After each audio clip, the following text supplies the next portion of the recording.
7, 6, 5, 4, 3, 2, 1.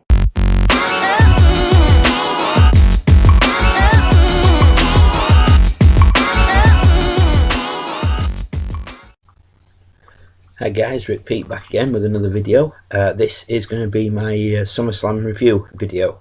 I've only just got around to finishing watching the event. It's been a hectic couple of days, various appointments and everything that I've had to do. So yeah, I finally finished watching Summerslam just this minute, which is Tuesday. Overall, not overly impressed with the pay-per-view, but what I'll do is I'll work my way through the card, through the matches. And if you've seen my prediction video, I will sort of keep track of how I did with my predictions. So yeah, without further ado, Orton and Sheamus opening match. Pretty sure that both of them will have been a bit annoyed. They were the opening match. They probably thought they deserved to be further down the card. It is quite a drop for the pair of them. Given Orton the amount of time he's main evented SummerSlams and other various pay-per-views, to all of a sudden be in the opening match. But pretty sure in the long term it's no detriment to him. It was just a case of, they just thought this match was just a good opener. It was a decent match. I quite enjoyed it. I found myself pulling for Orton during the match. I predicted Sheamus, so one for one on this one. But yeah, not a great match. But it was alright for an opener. It pretty much set the mood for the rest of the pay-per-view. Next was the tag team match. Primetime Players versus New Day versus Lucha Dragons versus Los Matadors. Decent match despite the outcome. New Day winning. Again, like I said in my prediction video, anybody but them. I know they're supposed to be annoying, the heels, but really, the way they were dancing around afterwards, it was just ridiculous. If you're going to be heels, be heels. The Ascension play a better heel than these guys, but I suppose they're annoying heels, so it's what they do. Decent match, like I said. I predicted Primetime Players to retain, so 1 for 2. My prediction video. I just hope that New Day's title run is cut short. Third match, Rusev versus Ziggler. If anybody's seen my buddy Josh's OWO Fan 19 video, I did predict Rusev, but then at the end I changed my mind to Ziggler when I was recapping the matches. I believe in mine, I predicted a Rusev victory. I did not see the double count out coming. A double count out on a pay-per-view is complete BS in my opinion. That's the sort of crap that you pull on Raw, SmackDowns. You don't do a double count out on a pay-per-view. That's just a cheap way out. Why not do a double DQ, or there's any other decent finishers they could have pulled, but no, double count out. I'm not having that for a pay-per-view. Absolute cod crap. But again, that set the tone for the rest of the pay-per-view. It was a poor ending to the match, like I've said. I would have much preferred a clean winner, even if it had been Rusev, but eventually give Ziggler the overall win in the feud. Given the little catfight bit at the end, I'm predicting pretty soon we're going to have a mixed tag match. I've not actually watched this week's Raw yet because I hadn't finished watching SummerSlam. So if that has happened on Raw, then obviously I'm kind of right. But I haven't seen this week's Raw, but maybe the next pay-per-view, which is Night of Champions, we may see a mixed tag match. So it'd be interesting to see what happens there. So that prediction-wise, I went for Rusev originally. So that now leaves me 1 out of 3, which isn't very good odds. I'm glad I didn't go to the bookies and put any money on it.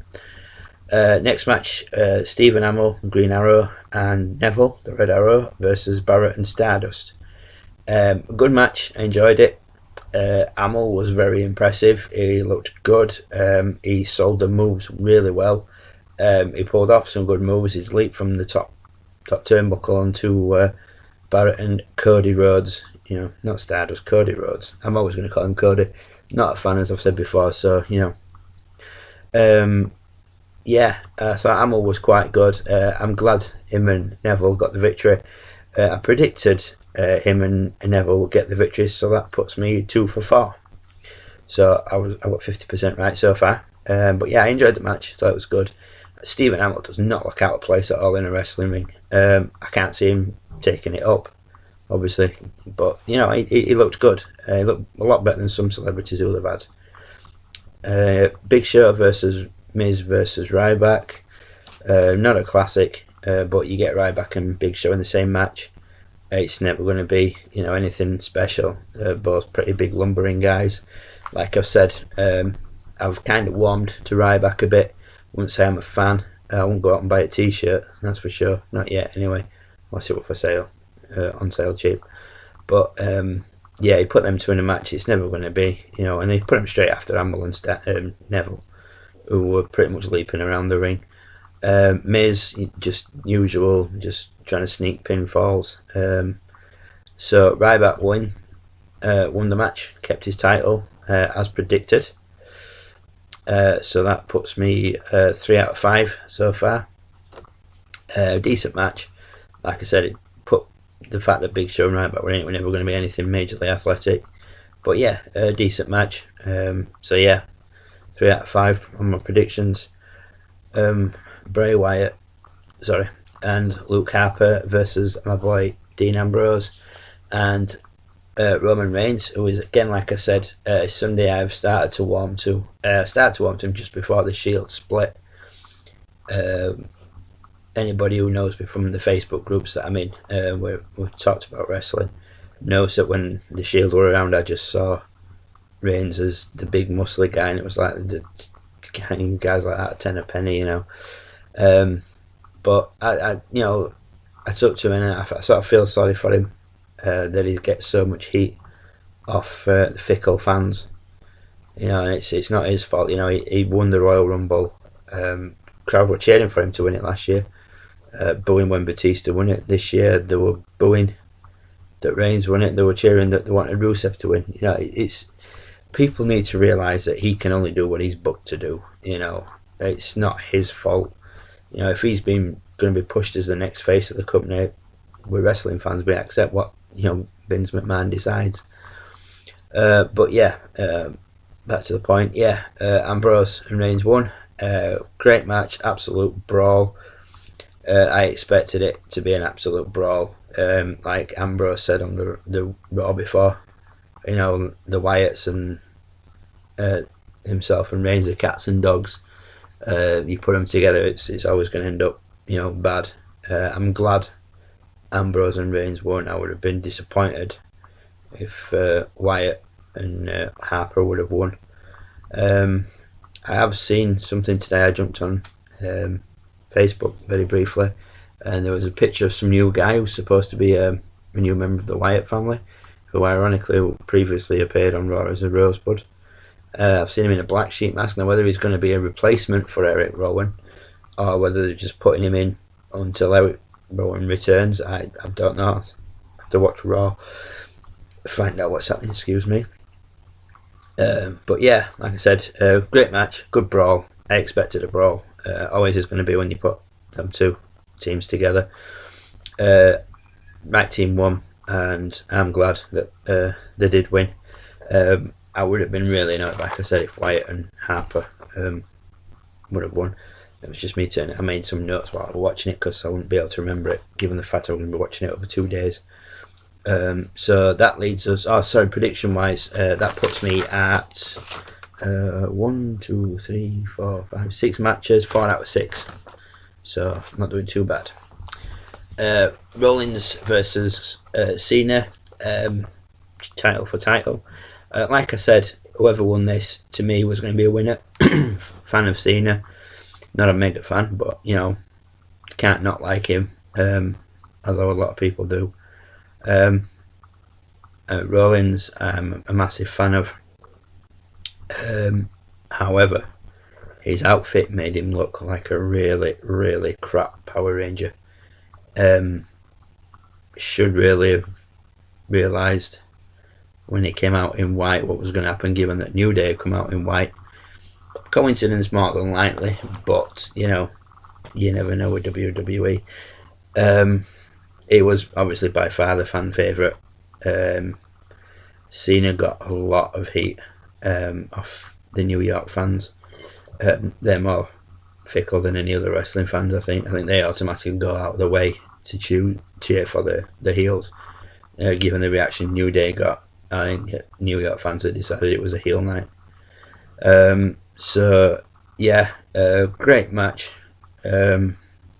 Should really have been the main event. In my opinion, a title match should always be the main event, no matter how hyped up Taker Lesnar was. And it was hyped. It's a title match at the end of the day. It should be the main event. However, I'm pretty sure there's other people that do agree with me that a title match should always be a main event. Like I was going to say, however, given the shitty ending, and I apologise if there's anybody young who's watching this, apologise for my language, that is the only way I can describe the ending to this match. Absolute horse crap. You got some guy who's been feuding with Rollins over social media and making digs on his program, comes out and wallops Cena with a steel chair, lays the chair down for Rollins to get the 3 count. Again, WWE, in my opinion, booking Rollins as a weak champion. The only convincing win he's had is with the Fatal 4-Way match. The ladder match he retained on the fact that he held on to the title as Ambrose let go. Again, that didn't make him look a great champion. Undertaker ruined the last match between him and Lesnar, where he was getting his ass handed to him by Lesnar. And then in this one, it takes some clown from a TV program to come out, interfere, and cost Cena his 16th title. It's inevitable Cena will become 16-time champion. It's going to happen. Cena haters like it or not, he's going to be a 16-time champion. Accept it. The majority of wrestling fans have accepted it's going to happen. It will happen. Apparently Ric Flair himself has said, why not? Why not Cena? He's done so much for the company over the years. Give him it, let him equal it at least. But yeah, Jon Stewart, absolute ass clown, to quote Jericho, comes out and costs Cena the match. Crap ending. I predicted Cena would win. Like I said, I wish Rollins would have won clean. So prediction wise, that makes me 4 out of 7. Team Bella versus Team BAD versus Paige, Charlotte and Becky Lynch. Never used to be a fan of Divas matches. I used to skip them on Raw, on pay-per-views. That all changed when I saw Paige. A, the fact she can wrestle, and B, the fact that she is really hot. I have a major thing for Paige. Then you team her up with Charlotte and Becky Lynch, who may I also add, Becky Lynch is gorgeous. I mean, Charlotte is not ugly by any means, but for me, out of the entire 9 divas, Paige and Becky Lynch are my 2 favourite. A, in terms of wrestling, and B, like I said, they're both very easy on the eyes. The Bellas, obviously, everybody sort of seems to think they're absolutely drop dead gorgeous. I don't see it.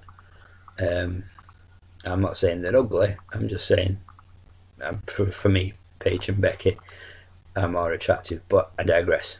It was a good match. Like I say, I usually skip Divas matches, but given this whole Revolution thing, I've watched every Divas match on Raws, which I caught up to before SummerSlam, and I can honestly say thank God for Becky Lynch, Charlotte, and to a degree Sasha Banks. Oh, I was never a fan of her in NXT, but I wasn't a fan of her character. The girl can wrestle, no doubt about it. She can wrestle, which is more than the Bellas can do. She can talk, again, more than the Bellas can do. So yeah, thank God for the NXT divas being pushed up onto the Raw roster, because it was getting very stale. Paige constantly losing to the Bellas, anybody losing to the Bellas, them interfering and giving Alicia Fox victories. It was boring. The quicker WWE realise, in my opinion, that the Bellas are everything that is wrong with the women's division at the moment, the better. Get rid of the butterfly belt, get a proper women's belt, start calling it the women's division again, not the divas, because the divas it is what the Bellas encompass completely. They look good, that's it. They have an attitude, that's it. They can't wrestle, they can't cut a decent promo. I've said it before, and I will continue saying it until the day the Bellas either get fired or decide to walk. They can't wrestle, they can't cut promos. So the quicker they realise that all they're doing is getting on who, in Nikki's case, is who she's seeing, and in Brie's case, who she's married to. When she starts doing the Daniel Bryan kicks, it infuriates me. It's like, yeah, you can steal your husband's kick move. Wow. Why not in your spare time actually get him to teach you how to wrestle? But I'm glad that Paige, Charlotte, and Becky won. I thought it was a shame Team BAD went first. The Bellas should have gone first. That's just my personal opinion, and left it to two teams that are actually capable of holding a wrestling match. Tamina hasn't really done much in the ring for a while properly. I don't know if this is like she got a long-serving injury, or she just decided she'd rather just walk around with hired muscle. I don't know. But Paige, Charlotte, Becky won. I predicted that one. So that one puts me on, I believe it's 5 out of 8 matches now. So it's not a bad average, Cesaro versus Owens. Another match, I said either way, I'd be happy. Whoever won this one, I said it could be the match that tore the roof off the place. I enjoyed it. I did expect a bit more from them, given, their history in Ring of Honor together and various other, independents. But again, great match. Plenty of action, plenty of back and forth. I predicted Cesaro, although my gut feeling was that Owens would win.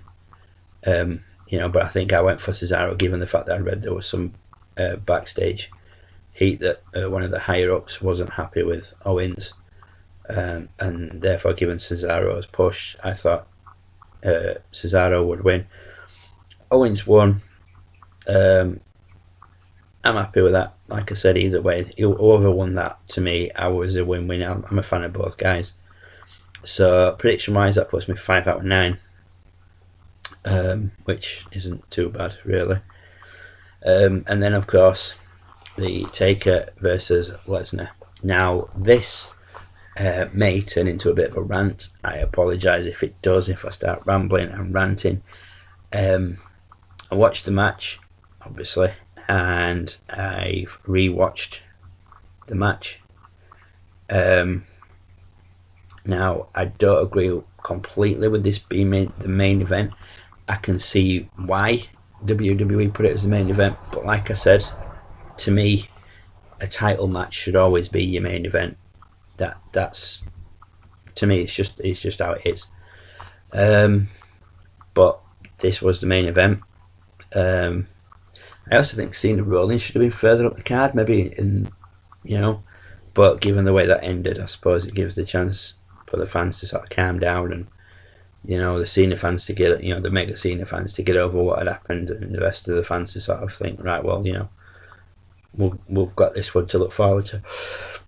Excuse me. This main event is is going to make up for everything.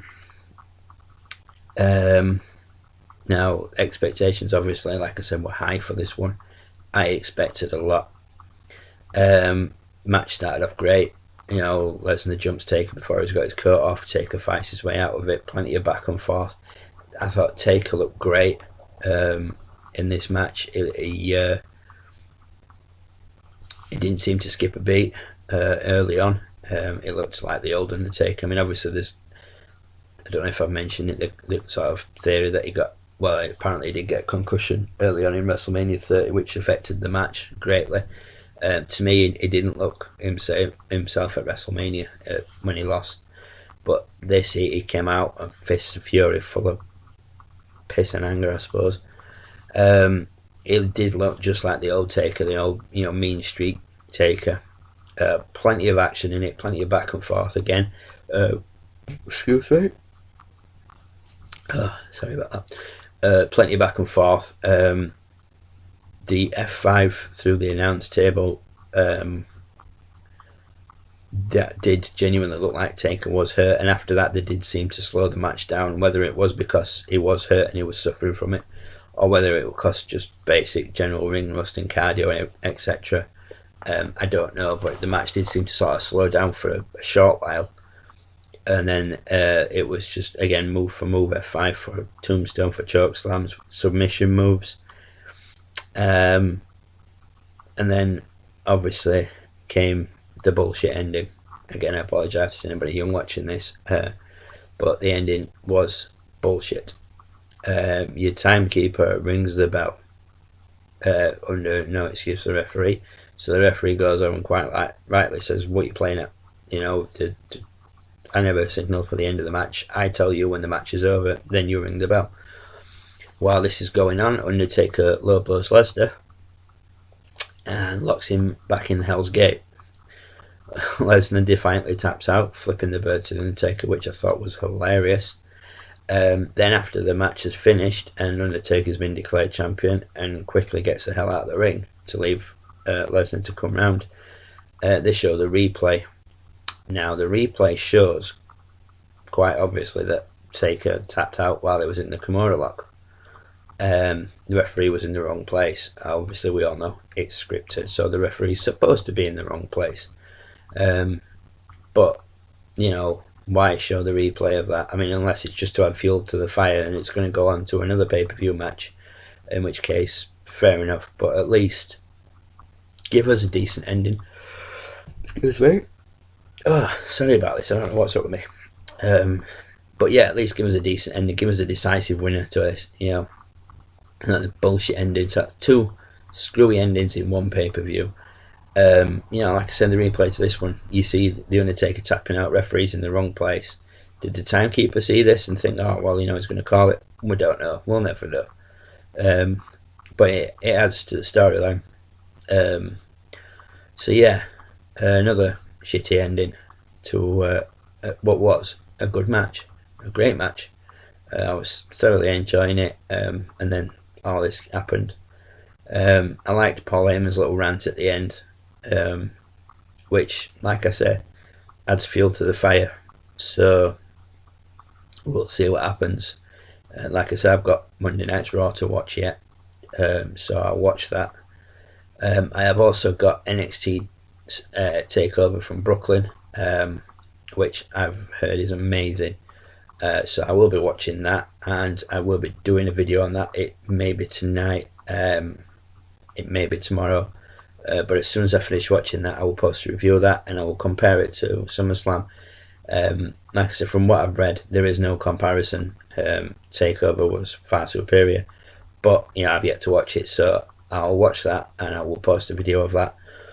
So yeah, thanks for watching. This has been my SummerSlam 2015 review stroke rant video. I don't think I ranted too long. I managed to hold a lot of it in. So yeah, thanks for watching, guys, and I will be back, like I said, with my NXT Takeover review video. And if you have any comments about what you think to SummerSlam, please feel free to leave them below. Yeah, your points of view, it'd be nice to hear somebody else's points of view on what they thought to the endings, especially the Ziggler, Rusev one, the Cena Rollins, and the Taker Lesnar. So that's 3 screwy endings on one card, which you should never do that on a pay-per-view. One is annoying as a wrestling fan, but 3 is just taking the piss, quite frankly. And again, I apologise if there's any young viewers watching this for my language, but I'm pretty sure in their own little way they'll be annoyed. So yeah, that's my SummerSlam review video. Thanks for watching, guys. Like I say, I'll be back again soon with my NXT Takeover review, and I have got some more videos lined up and ready to put up, so I'll be putting them up as soon as possible. So thanks for watching, guys. I'll see you again soon. Bye. 7, 6, 5, 4, 3, 2, 1.